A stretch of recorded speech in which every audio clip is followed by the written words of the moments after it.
So I just want to congratulate all of you for helping this institution to accomplish the mission that we have undertaken, which is one of those kinds of things that people set up and they react to and they say, really, that's what you guys are trying to do? You're trying to be an inclusive university, you're trying to change the K through 12 paradigm and pipeline and success, you're trying to change the idea of sustainability, you're trying to affect the college going rate, affect the success of the country.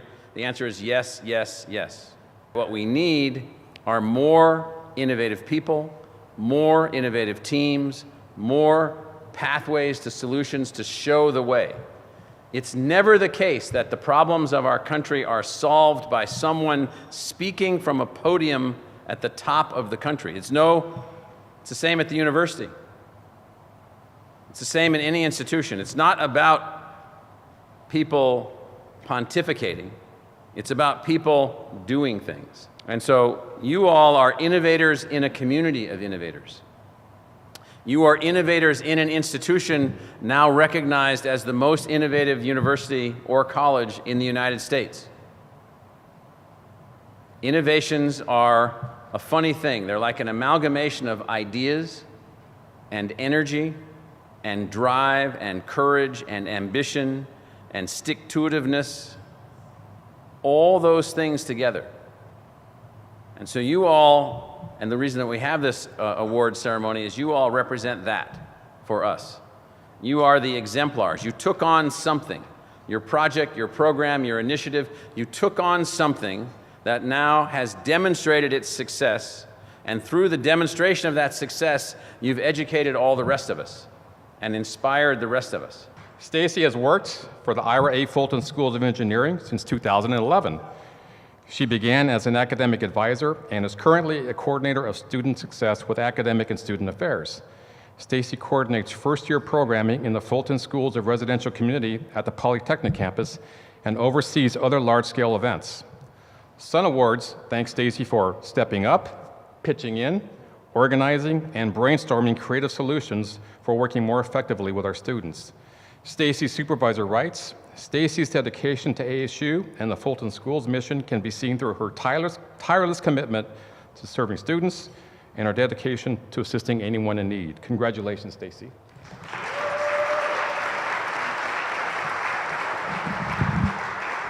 So some of you may not know the unbelievable success story that the Ira A. Fulton Schools, plural, of engineering have been through, particularly at the level of student success. And so Stacy's been working there for about 5 years, so she's been in the heart of the matter, where we have doubled the number of students from 8,500 students to 17,000 students, taken the freshman retention rate from about 70% to about 90%. So we doubled the number of students, tripled the diversity of the students, increased the number of graduates by 2.5 times. These are unbelievable achievements. When I say these things, literally people look at me and say, "You're a liar." That can't be true. That can't be true. Now, my wife, before she got to know me better, used to say that about me also, and then she found out that almost all of it was true, and so Stacy, I want to thank you for being a part of the team that really has delivered a transformed national role model engineering curriculum and program with student support and student services for an unbelievably diverse student body that now we can say, literally, we can say, don't talk to me about women not being interested in STEM. That's rapidly growing. We've got one of our schools almost becoming a majority of women. In fact, they may have already, bio and health systems engineering. Don't talk to me that for whatever reason, a kid that went to a crummy high school or wasn't able to take calculus, that they can't make it. We figured that out by figuring out how to have the right curriculum, how to give the right advice, how to give the right counseling. We're building right now, because of our success, a freshman residence hall for about 1,700 freshman engineers who will all live together in a compressed living and learning environment to even enhance their productivity, their learning, their innovation, their entrepreneurship, all of those things. And none of that works without the kind of support that you all are able to give to the students. So thank you and congratulations.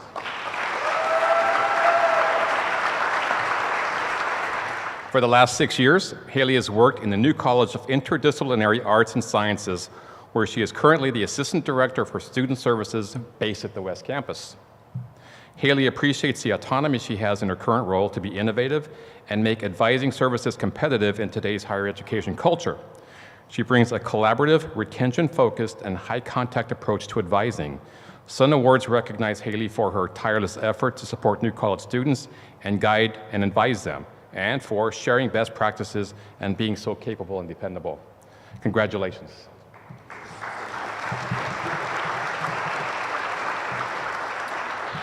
So Haley, congratulations. We appreciate your effort very much. And for those of you not familiar with the new College for Interdisciplinary Arts and Sciences on the West Campus, when your original College of Liberal Arts and Sciences gets to be the size of the University of Oregon, which is the case on this campus, our College of Liberal Arts and Sciences is larger than the University of Oregon. It's like, well, maybe we need another one of those. And so we built one, but this time built around the notion of new college, that's where the name comes from, for interdisciplinary arts and sciences, which is a whole new way to teach arts and sciences. So we have funny names for the schools, traditional names for a lot of the degrees, but it makes it a really challenging student service environment. One, it's a campus that over a long period of time was always historically viewed as the newbie or ASU Junior or ASU Light, which wasn't the case, but that got built into the culture. We dismantled that over time, which then created more stress for the students, more strain for the faculty, more student service challenges, more advising challenges. We moved 5 academic programs off of that campus, building room for the new college to be able to grow and to expand, but creating confusion.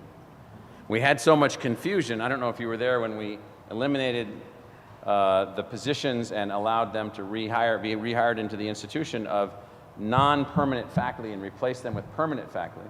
So we had students lobbying us to not hire permanent faculty. We're like, really? We're trying to upgrade this program by having tenured faculty and tenure-track faculty and so forth. But that has created an unbelievably complicated situation for the students. What's been going on, I think, in a fantastic way, and what Haley and others over there have been really doing is building for us the true ASU culture, one university in many places, very successfully being implemented on the West Campus. And so that has helped our students to improve in their success, improve in their outcomes, improve in their retention, improve in their graduation rates. And we're very thankful for you and others being a part of making all that work. So thank you.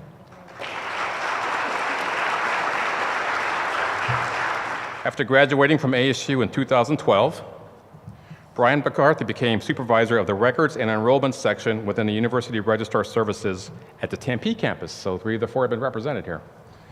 He directly oversees the daily activities of 7 full-time staff and 5 student workers. Brian is known for his easygoing nature, his quick wit, and unflagging dedication to providing excellent customer service to all members of the ASU community.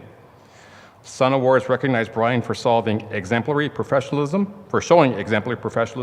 and helpfulness, fostering cooperation between departments, and collaborating on ways to improve processes. Brian's supervisor writes that he also spends quality time mentoring new staff members to ensure that they can take advantage of training opportunities and grow in their positions. He helps them understand the importance of their work in serving the ASU community with the highest degree of customer service available. Thank you, Brian.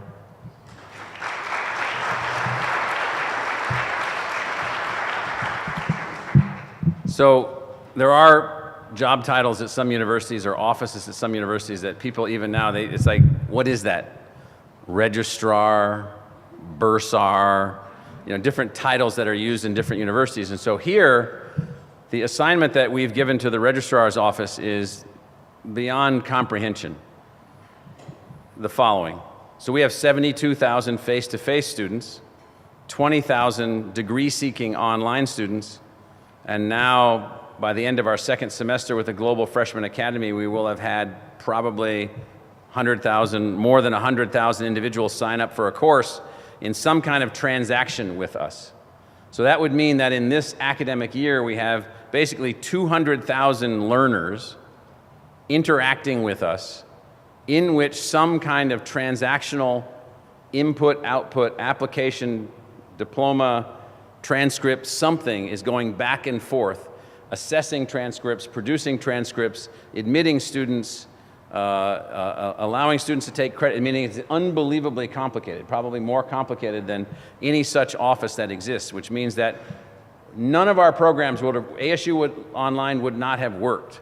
Starbucks would not have worked. The university's evolution in its size would not have been successfully implemented if the registrar's office and the staff in the registrar's office had not been some of the most capable, innovative, creative, dynamic individuals that any institution has ever been able to put forward. And so I've said many times that ASU has a fantastic staff, an unbelievable staff, people that make things happen, who are willing to innovate, who don't fight and argue, but they say, what do you need done? How do we make this work? What do we need to do? And so that's a fantastic attribute. And Brian, obviously you've succeeded beyond others by getting this award today, so congratulations. Kate has a passion for higher education and helping students maximize their college experience. After graduating from ASU in 2010, Kate began working as an academic advisor for the School of Nutrition and Health Promotion. When she was promoted to coordinator, she took on the additional responsibility of developing an office of pre-health advising on the downtown campus. There's a fourth. Kate enjoys academic and pre-health advising, teaching ASU 101, supervising peer mentors, and coordinating the residential college experience for on-campus freshmen. The many Sun Awards papering her office recognize Kate for being a thoughtful, kind, supportive, motivating presence in students' lives, and for being dedicated to helping provide the best student experience possible. Her director says, Kate is a model employee who goes above and beyond the call of duty in her service to students, the College of Health Solutions, and ASU. She is truly student-centric in all that she does. Congratulations, Kate.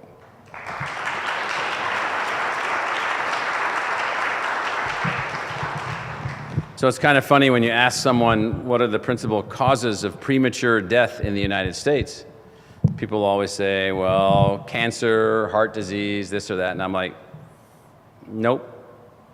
They're all behaviorally linked. Use of tobacco, what you eat, use of alcohol, use of firearms. It's a very, very known thing.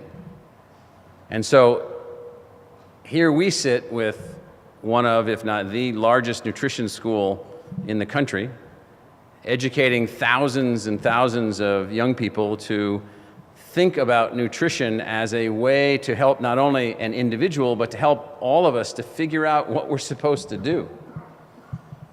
What are we supposed to do in the society that we live in the complex world that we live in, with this world of abundance and old biologically driven habits and so forth? And then how do you run a school with all of the complexities of a school, thousands and thousands of students, many of whom don't yet have exactly the path that they're going to be on? So the school's name is the School of Nutrition and Health Promotion.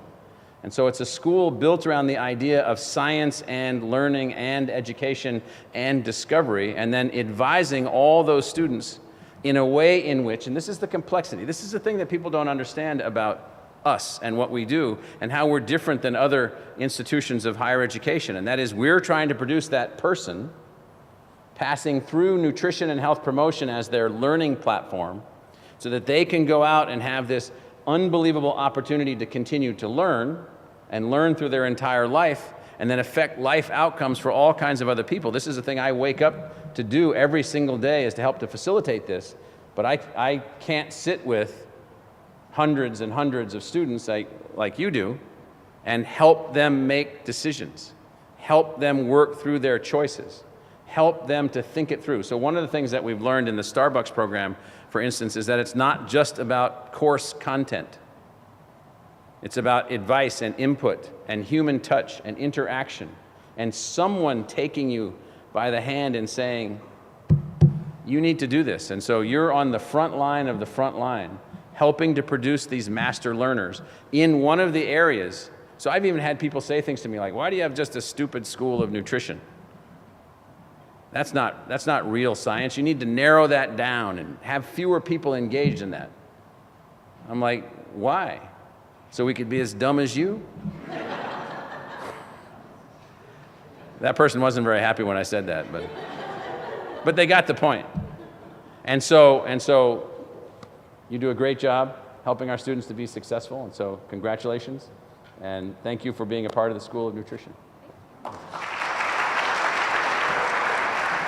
So the Facilities Management Paint Services has gone from paying to shipping leftover paint to out-of-state hazardous waste sites to consolidating the leftover paint and using every drop. The paint shop recovers old paint throughout campus and catalogs it by building, color, and date, and then uses it for various projects such as graffiti cover-up, or gives it to students and departments for approved projects. Since the No Wasted Paint program began in 2008, over 1,500 gallons of leftover paint have been used on campus. This is enough to paint the cover of the exterior of 150 homes. Using reclaimed paint has saved $31,000 in new paint purchases, averted sending drums of paint out of state as hazardous waste, and avoided $3,700 in hazardous waste disposal fees. Paint services staff continue to look for ways to help meet ASU's zero waste goal. Congratulations.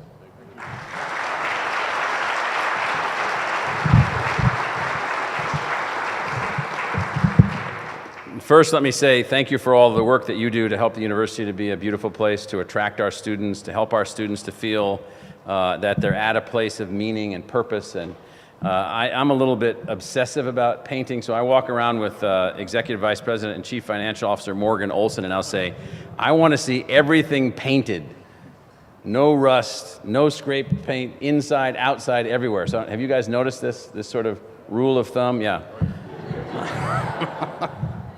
And so I want even our older buildings that are old and antiquated buildings to be nice, to be taken care of, to reflect that we're serious about what we do, and you guys do great work. You can just see when the work is done, the quality of the work. And then on top of that, beyond being great craftsmen and craftspeople, you have taken on this issue of sustainability, this zero waste objective for the university. We will soon be off the grid during the day from solar power powering the entire university, all 4 of our main academic campuses. We'll be off the grid day and night by the time we get done, but we want to go to zero waste everything. No solid waste, no chemical waste, no paint waste. And so that takes, you have to think it through. It's pretty easy just to say, I'm just going to dump that paint down the drain or do whatever we used to do with it all the time. And so now we're saving it, we're numbering it, we're placing it, we're using it. It takes thought, it takes creativity to help hit our zero waste objective. But to do that and be such great craftspeople is really fantastic.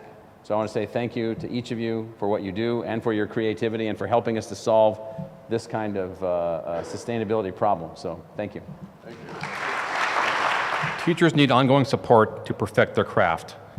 Unfortunately, despite the large amount of time and money invested, current models of professional development are not working. The Sanford Inspire program at ASU's Mary Lou Fulton Teachers College has designed a new approach that is effective, scalable, and relevant to both pre-service and in-service teachers.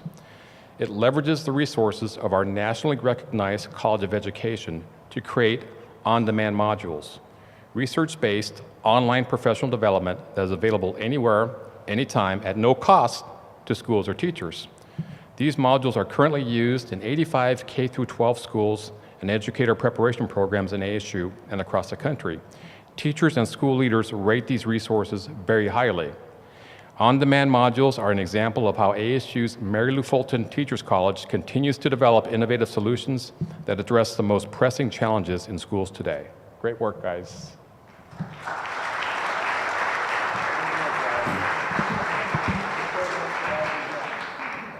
So unfortunately, for whatever set of complicated reasons, K-12 success peaked in the United States about 45 years ago.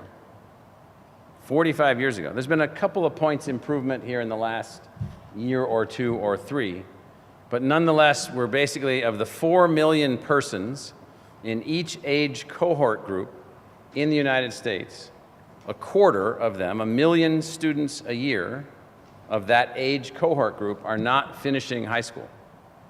1 million students a year. Now, in the economy that's going forward, and we didn't design this, it turns out that finishing high school is going to be ever more important And going on from high school to some kind of additional technical training or military training or associate's degree or bachelor's degree is going to be ever more important going forward also. At the root of the problem has been the false assignment of failure to the student, to the child. The child is a failure. The child can't succeed. There's something wrong with the child, and then after the child, there's something wrong with the family. I don't think that's where the assignment belongs, exclusively, even significantly. I think it belongs with the teacher and the school. The right teacher in the right environment, inspired in the right way, trained in the right way, empowered in the right way, can help any child to learn. So people say that people can't learn math. I'm just going to make this one point. This is kind of a pet peeve of mine. They can't learn math. Language, the English language that everyone in this room speaks fluently, is much more complicated than math. It's infinitely more complicated than math. It has more parameters, more variables, more complexity, more algorithms, everything more complicated. But for somehow we can teach that, but we can't teach this. And it's because I think we have to rethink how to produce teachers, how to empower teachers, how to inspire teachers. So this program is a fantastic effort to do that. And this team has worked diligently to produce a new model, like I said earlier, that others could see our innovations after we prove them out, learn from them, and then replicate them. So we're just not producing teachers to teach, we're producing teachers to innovate, from which they, through their innovations, then teach others by their innovations. Now, all of these things are very expensive, and you might have noticed that this is called the Sanford Inspire program, and sitting in the middle here, the old guy, that's Denny Sanford, who is an individual who, through his life, became deeply committed to the success of children, deeply committed to their success, and realizes that schools, starting at the earliest ages, and teachers and curricula for those teachers and for those students can change the whole trajectory of society, way down on what they call the path. Rather than waiting for the person to cause trouble, waiting for the person to struggle, waiting for the person to not succeed, you move all the way down to the child, to the person working with the child, and the people working with those people, working with those children, the teacher and the curriculum and the programs, and you change all of that. So I want to recognize Denny for his substantial investments.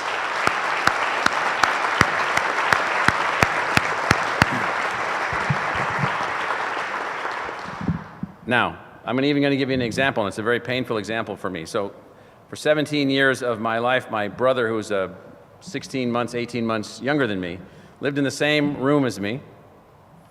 We went to the same schools, ate the same food, had the same parents, went through all the same things. That brother didn't graduate from high school. That brother didn't graduate from high school because his teachers were incapable of dealing with him. I was just, kind of a seething anti-authoritarian, but kind of silent. He, not so silent. His children now have not graduated from high school. None of them. My children, the two that are older, all graduated from college. And the last one, she's going to college year after this. And so, in my case, the teachers knew how to deal with me. In my brother's case, he's just as smart as me. Not that we're that smart, but there's not some, it's not like, I'm smart and he's not. He's a very smart person. His teachers were not able to inspire him and to connect to him and to move him forward. And now look at the multi-generational outcomes of this as a function of that. And so it's a tremendously powerful thing to figure out how we can reach every child and who's in there reaching out to every child. Remember, that's why I gave you this little personal experience. Same parents, same family, same stresses, same strains, same food, everything. Different ability to interact with the teachers. I fit into the industrial model. He didn't. Look at the outcome. And so these are all really, really important things, and it has unbelievable impacts on everything. So Denny, thank you, and to the team, congratulations. Appreciate all that you've done and inspiring everyone else and helping us all to innovate, so thank you. In June 2014, the largest public university in the country and the largest coffee brand in the world announced a first-of-its-kind partnership designed to expand access to higher education. Through the Starbucks College Achievement Plan, Starbucks employees in the United States who work as little as 20 hours per week can finish a bachelor's degree with full tuition reimbursement through any of Arizona State University's more than 50 online undergraduate programs. And there is no obligation for that employee to stay at Starbucks after they graduate from ASU. Together, Starbucks and ASU share the vision that everyone deserves the opportunity to get a great education. The College Achievement Plan is expanding opportunities for Americans to succeed in the global digital economy and reigniting faith that the American dream is achievable. It is an innovative corporate-public university partnership that offers a new model for education access and has generated new services beneficial to all students pursuing online degree programs at ASU. Truly remarkable program. Congratulations, everybody.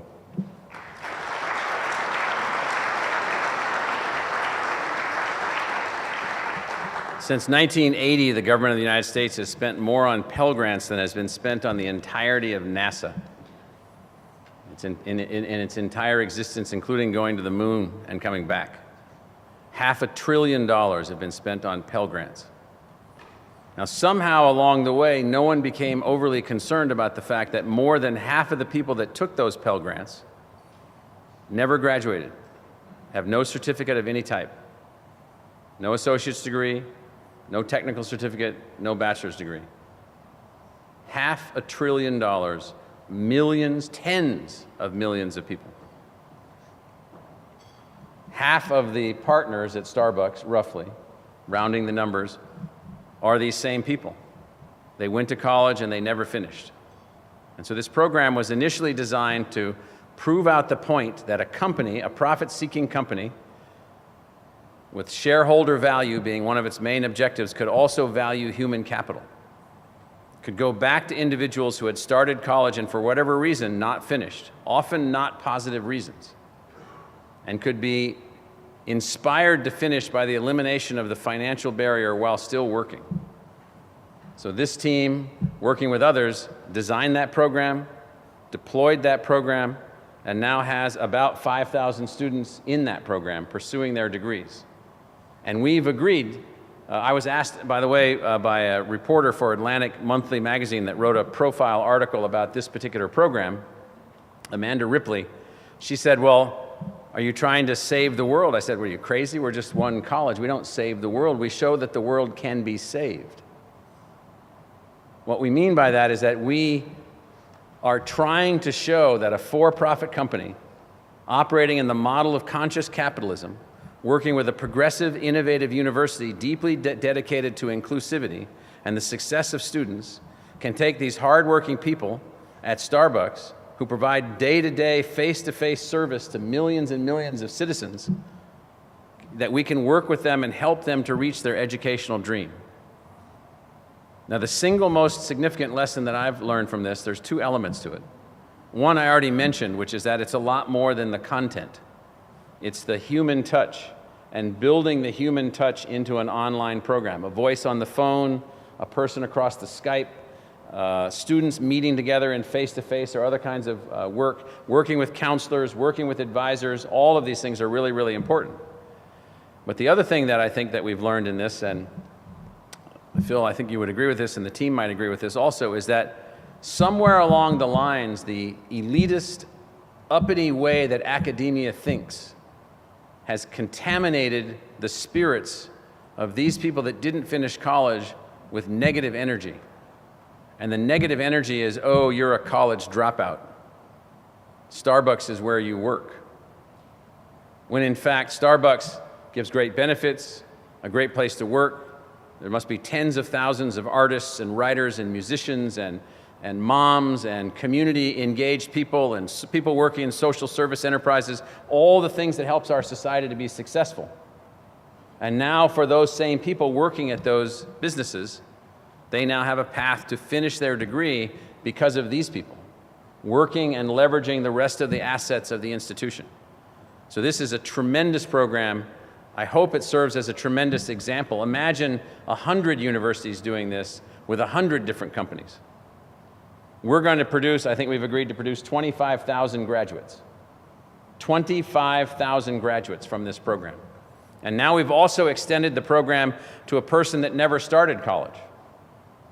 So you may have gone off at age 18 to fight the enemies of the United States in Afghanistan and come back and gotten yourself a job at Starbucks to take care of your family or to take care of your mother. And you didn't have a chance to go to college. And you never went to college. But you can go to college now while you have that job and while you take care of that family. And I will tell you, and folks here know this, we've taken tremendous amounts of abuse because of this program. Real colleges and real universities don't do this kind of stuff with college dropouts. College dropouts, think of the word, college dropout. So that's not us. That's not who we are. We figure out how to make these things work, and we innovate together, and these people have led that innovation, and I hope that it's an innovation that infects in a positive way the rest of the country. So thank you and congratulations. Community engagement across a wide array of stakeholders will be central to any effective, sustainable solution that makes daily physical activity and healthier eating for children and youth. The Fit Phoenix Energy Zones Collaborative exemplifies this type of approach. Through an ongoing partnership among ASU's Obesity Solutions Initiative, City of Phoenix Parks and Recreation, Phoenix Public Libraries, the Phoenix Mayor's Office, the Mayo Clinic, the Maricopa County Department of Public Health, and several ASU schools and colleges, Fit Phoenix Energy Zone touches the lives of vulnerable youth and provides ASU undergraduates with a real-world internship. In addition to providing needed nutrition education and physical activity to youth at high risk for obesity, the program trains the next generation of professionals, provides role models to youth, connects community members with new opportunities to be physically active, improves local food security, and builds the City of Phoenix capacity to provide beneficial programming in the community. Congratulations.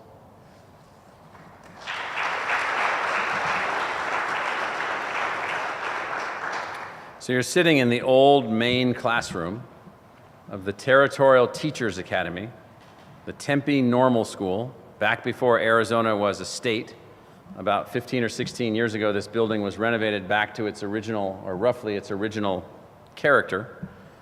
But this is and always has been a teacher's college at the heart. Our first school, Teachers College, now has had different names through time, but Mary Lou Fulton Teachers College. And so I've said over and over in the institution, other schools, by the way, UCLA was a teacher's college. It was the Los Angeles State Teachers College in downtown LA. UC Santa Barbara was a teacher and home economics college, but that part of their history is forgotten. It's on a page somewhere you can find on their website. But their old normal school building with normal out on the wall with people mocking that and wondering what it means. Oh, you go to the normal school. Oh, yes, the normal school.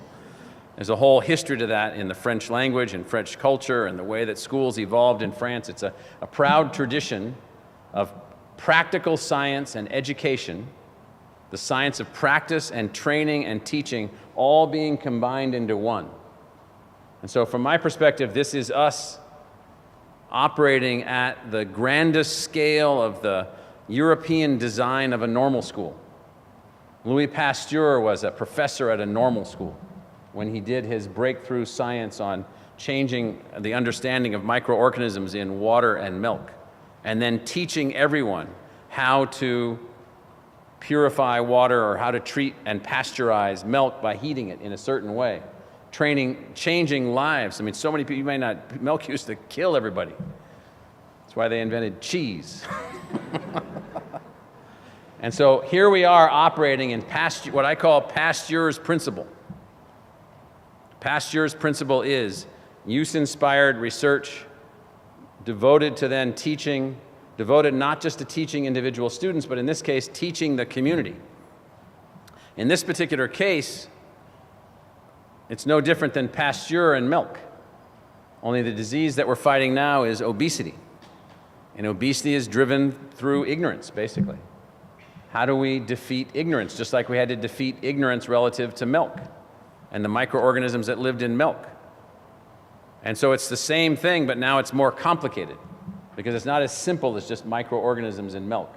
It's behavioral, it's cultural, it's related to the way that we've organized ourselves and stress ourselves and drive us into these cities. And we're no longer living out the way that we used to live in terms of physical activity unless we think it through. And so you all have taken on a very complicated assignment, which is to figure out how to educate at scale about something that can help you to be successful relative to the maintenance of your body and thus your health. And it's a challenge. It's a challenge. The society we live in and what we know and what we don't know and how things work and how it all works, it's really, really tough. And so I want to thank you for taking on the challenge, not just of teaching our own students, but figuring out how to teach the community, how to help the health of the community, help people to make choices, help people to make better choices, help people to basically find a way to get their natural body to work the way it's supposed to work. And so I want to thank you. This is a combination of a team of faculty members, staff, researchers, educators, technologists. It's a whole range of people. So congratulations to you, and thank you for taking on this task.